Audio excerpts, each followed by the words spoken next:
Hello, just figured I would make a little video here. I love using palette knives. It's something I've gotten into very recently. So this is one of my cityscapes, looking at 9th Street here. I named them in order of their creation. I'm just going to move this old palette here.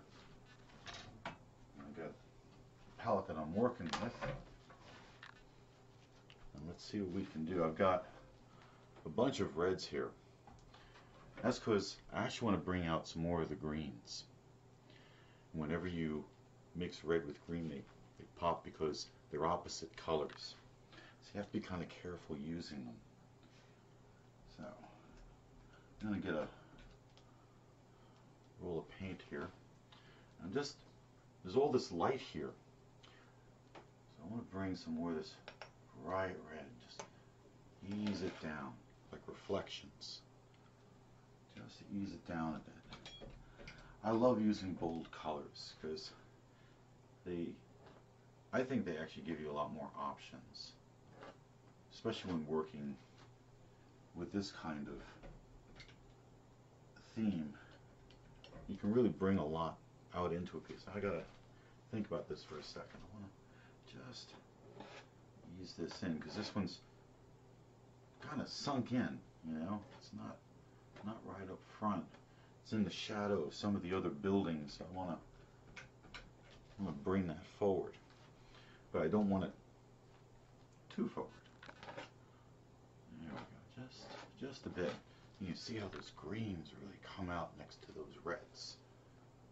Maybe a little bit more there, just to define that, just a little bit. All right, let's see.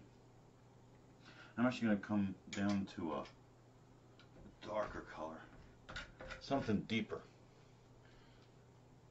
It's a very dark brown. I just want to get some more of that here between. Now, there's a lot of texture here. There's a lot of texture here. So the paint skips and skims and breaks, makes all these very interesting shapes. Sometimes I like to break up the colors, as you can see, just to knock them down just a touch. There we go.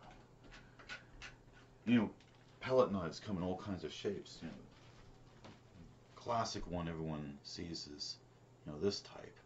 And this is good for mixing and for doing this kind of work, but they come in all kinds of shapes and sizes. That's part of the fun of using them, is being able to pick and choose. That's a really nice knife for a particular effect. And right now I want these very blocky effects. I don't want to get into any details. I want this just an impression, like you caught it out of your eye as you were driving past a neighborhood. And the morning sun's hitting everything. I'm not even going to clean the knife now. I don't really want these colors very clean. I'm actually going to go to a dark color, but this time I'm actually going back to reds.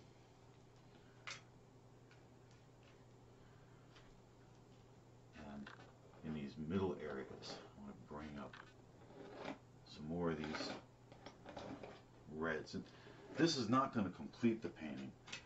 I'm going to let this layer dry. And that'll take a couple of days, especially since wet weather. Oil paints, that's what I primarily use, is oil paints. And I know there's a lot of complaints about how long it takes for oil paints to dry, but in my opinion, it's worth the wait. In the meantime, I can always work on another project. I've got several of them right now. I'm one of those crazy people who work on like several different series all at once. Yeah, I like to be challenged, and I like to keep myself busy with different projects. And they all get done. It just takes a little extra time doing it this way. The art world likes to see complete series, as if you had one note in your head that's constantly going on inside your head, this one note.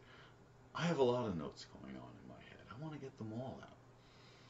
And I don't want to stifle my creativity in that way. It's very stifling. Maybe good for marketing, especially for a gallery, because they want to see unity in some form.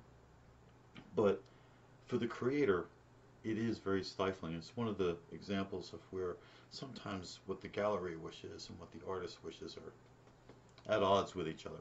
It happens more often than you might think. But that's why I don't like working with galleries. Some of them are good, I'm sure, you know, but by and large, they are working for themselves and they have their own needs and wants that may not reflect what my needs and wants are.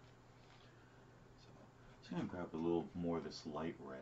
I want to get that right in here, especially now it's nice and dirty. I'm using very little paint, just basically just smearing on just a little bit. It's very, very thin. See, it's not even lifted up.